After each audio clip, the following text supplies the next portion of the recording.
What's up, everybody? It's your boy Mel here for another classic review, and today I'm reviewing, like I promised yesterday, We're Fish Laika. It's time to meet a couple of two dynamic duos across the pond.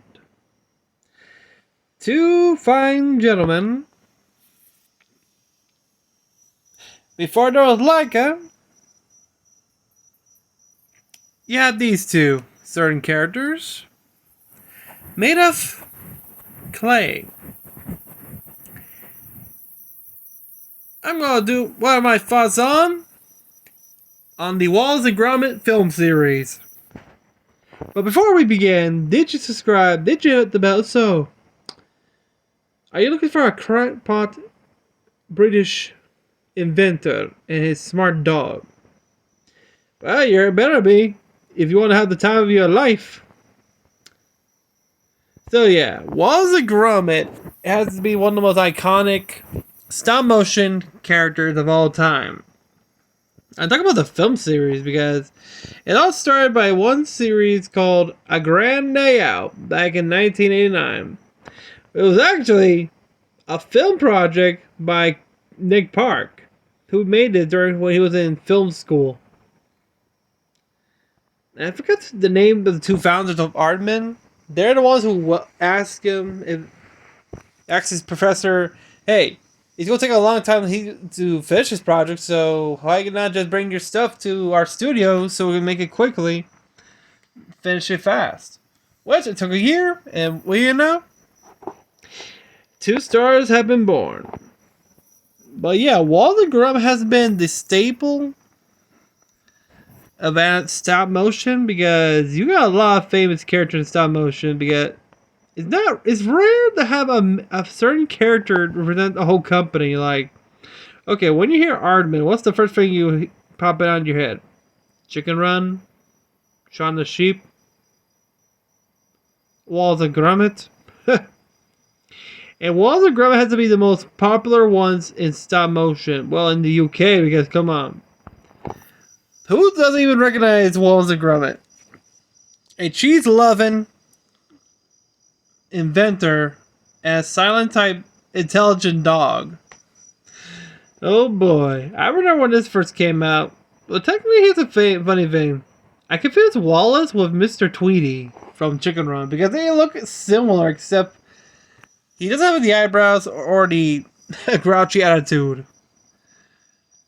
You got this cheese-loving inventor and his dog who's more like his best friend actually.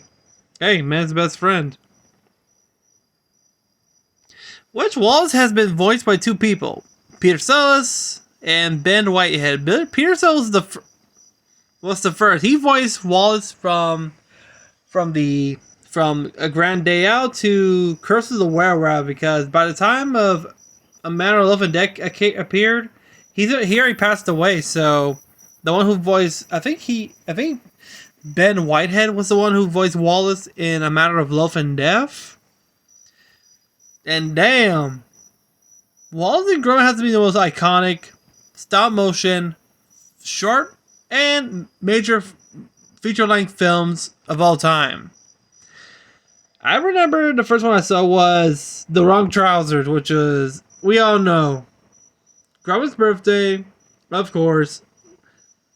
Wallace makes some type of robotic trousers to give walks until the strings of robberies been happening, and then that's when Wallace opens a boarding house, and guess who's the first one? A penguin, who turns out to be this has to be the most funniest villain twist ever because the villain's the penguin who puts a glove in. He's a chicken. He steals the trousers, uses Wallace to control the trousers while he's sleeping while stealing a diamond. And Gromit knew it, but of course Penguin tried to tell him to shut the fuck up.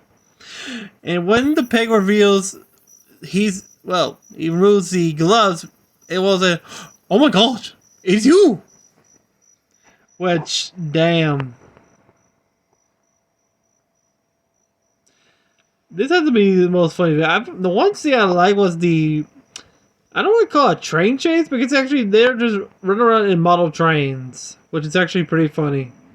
It's the music used like dun dun dun dun dun dun dun dun dun dun dun dun dun dun dun dun dun dun dun. Dun, dun, that one, you know, the piano chase, because oh my god, I think that's actually their second theme. Because come on, that's an action theme right there. Then we had a close shave, which looks like a murder mystery. Which, yeah, the two combinations: murder, love, and mystery. And we meet Wallace's crush, Gwendolyn, who looks just like her, and her dog. I forgot his name. But the towards ending, he's a cyber dog, which is very creepy. And he frames Gromit, and also introduces a certain character, which soon in the future will have his own spin-off series, Shaun the Sheep. Meh. Damn. And after that, well, lo and behold, the movie, The Curse of the Were-Rabbit, which, oh boy, that film was good. I think the best part was the transformation sequence of Wallace when he turns into the Were-Rabbit. You'd say, okay, the work with fur, especially that transformation right there. Hats off to Aardman for that. Hats off. That is awesome. Making it more like fun, like a murder mystery, except murder people is actually murdering vegetables. And it tells that Wallace is getting fat. Stop eating cheese. Eat your veg.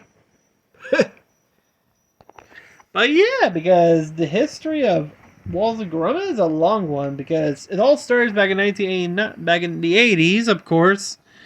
Why not?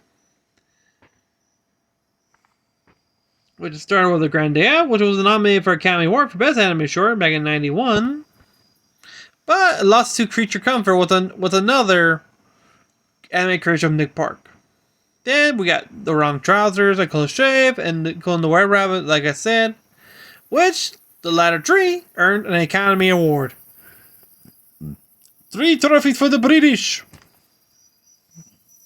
And by 2007, after the 5-film deal with DreamWorks and Aardman fell through after only 3 films due to creative differences, which, as well as the box office failure, flushed away. Well, you guess why? Because it's a CGI. It didn't work well. Which, of course, because Park later said that DreamWorks wanted to Americanize the very British Wallace and Gromit after test screening, which have tarnished some of the duo's nostalgic charm. Which I agree, because hey, if you try to Americanize Wallace and Gromit, it won't be the same. You want that? Look at the Simpsons parody of Wallace and Gromit. It's actually it's actually pretty funny. But yeah, it was a good idea that Aardman split with DreamWorks. Hey, it worked for the best with Chicken Run and the second Wallace and Gromit film. But trying to go a bit too far. Of course, we got their 4th installment, Mad Elephant Dev, which it was Park's first production since the end of DreamWorks deal. Which, hey, this looks like a and like I said before, this was the first film that Ben Whitehead voices Wallace because the original voice actor Peter Sallis had following years of declining health, so that's why. But still,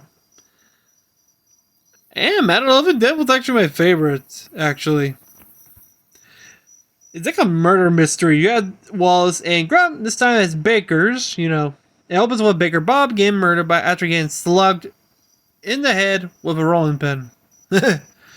A matter of life and death. First, there were window washers. Then,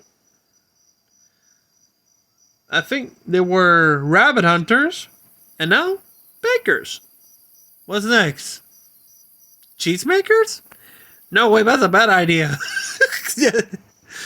But yeah, and lo and behold, and back in 2021, a bronze bench statue of Wallace and Gromit was unveiled in Preston, Lancashire, in the hometown of Nick Park, which that's actually pretty cool.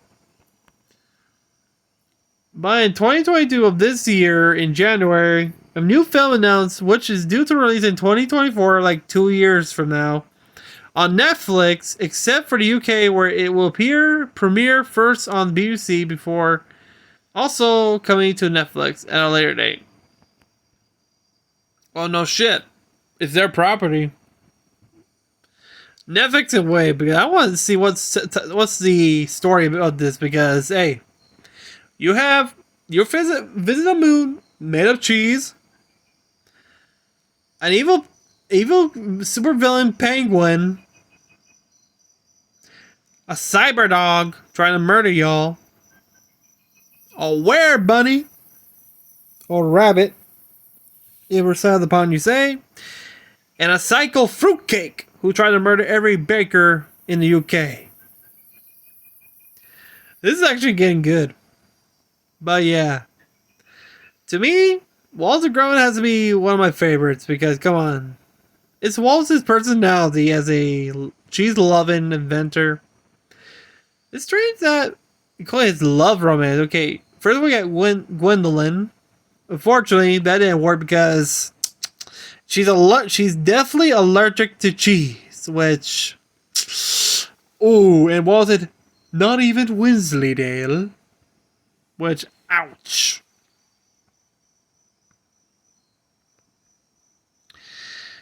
And then was Lady Tottington in the movie, which... There was a deleted scene that Lady Tottington married the constable. Not joking. I think everybody saw that. This is actually the lead scene from The Were Rabbit. It's actually a sketch scene. It was Lady Tottington's marriage to the constable. I was like, the fuck? And yet these two have a good connection, except she's from I think she's from a nobility, while Wallace is more of a inventor, so. But yeah, I kind of wish they hooked up, because come on. The way they, you know the weird hand thing? Of course. And yeah, again, there's always going to be with Gromit. He's a dog with a few words. He doesn't even need words to talk. It's his expression. You don't know what his expression can tell about the words. And yeah, my favorite has to be the dog fight from the movie. Him versus Quartermain's bulldog in a classic World War I dog fight. Which actually is pretty funny, because I think the funny part is when they're fighting on the top of the manor on the plane. As when the plane ran out of juice, aka money. When Gro's trying to get some money, the other bulldog's like, hold this. He grabs a cute little purse with a flower, and he's like, and Gro's like, the fuck? He's like, me. He got, hey, tuppence. That's me so funny. That's the weird right there. Don't judge appearance. That dog had the flower knitted purse. But yeah, overall, Wallace and Gromit has to be, and it's still going to this day. Even those who are like from the time when they first saw A Grand Day Out, and those who've seen the later ones, like The Curse of the Were Rabbit and A Matter of Life and Death, and the new one that's coming out 2 years from now in Netflix, and their first premiere on the BBC in the UK. Damn. I hope they keep going strong. Plus, they did mention they're going to do a sequel to Chicken Run, which... let's see what happens.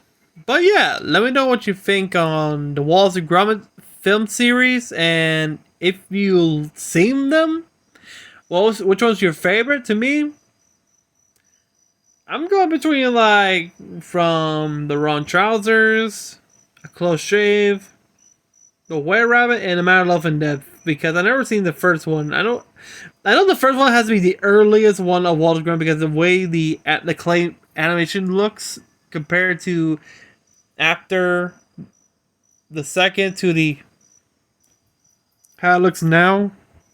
But remember, this was released in '89. It's a bit rough, but during the '90s, they had better material and started to make it look better, look slimmer, and they managed to earn those 3 Oscars, which is well deserved. But yeah, that'll be it for today.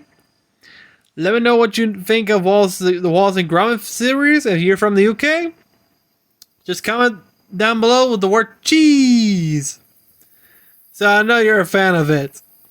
And if you want me to do like a stop motion, because December I'm gonna do like my thoughts on one of the films of Rankin Bass. You know, like the classic stop motion Rankin Bass. I'll be in December because oh boy, there'll be a treat for you all. But until then, have a great day, everybody. And if you're new to the channel, remember to subscribe, hit the bell, like this video. Peace.